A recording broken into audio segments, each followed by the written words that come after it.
आज आपण नानकटाई तयार करूया। त्याच्यासाठी मी हे साहित्य घेतलेलं आहे। हे तूप घेतलेलं आहे किंवा बटर घेतलं तरी चालेल। परत मैदा घेतलेला आहे 2 वाटी, त्यातला लागेल तेवढाच वापरायचा। पिठी साखर, दूध, वेलदोडा जायफळची पावडर किंवा इसेन्स वापरला तरी चालेल आणि बेकिंग सोडा।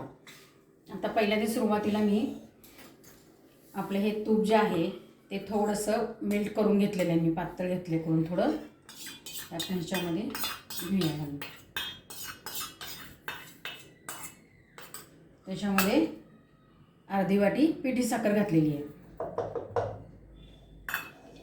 आता हे सगळं मी मिक्स करून घेते। आता ह्याला कसं पिवळसर रंग आहे ना साधारण, तो आपण पांढरा होईपर्यंत हलवायचा आहे।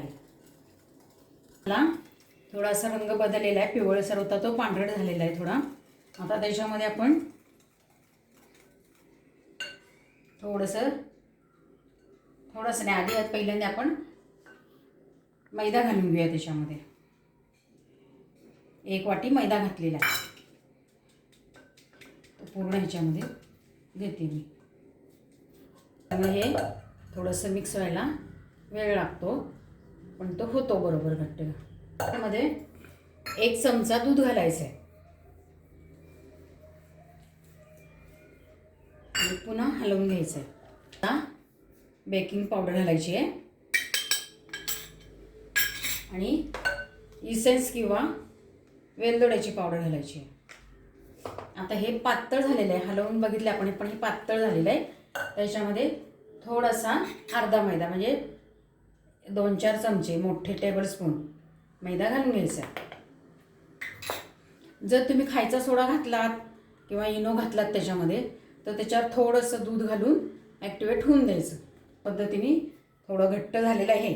हा एवढंच सैलसर पाहिजे आपल्याला। आणि आता ते मी दाखवते तुम्हाला। जास्त मळायचं नाही, काही नाही, एकत्र फक्त असं करून घ्यायचं आहे। आता ह्याचा छोटा गोळा काढायचा, पेढ्या एवढ्या करा किंवा त्याच्यापेक्षा छोटा। पेढ्यासारखे गोळे केले आणि त्याच्यावर काजू लावलेले। आता कढई गरम करत ठेवली ती, त्याच्यामध्ये मी हे 10 मिनिटं बेक करत ठेवते।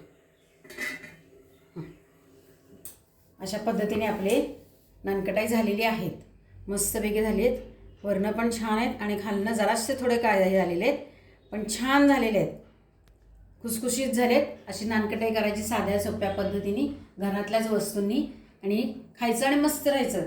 लाईक, शेअर, सबस्क्राईब करायचं।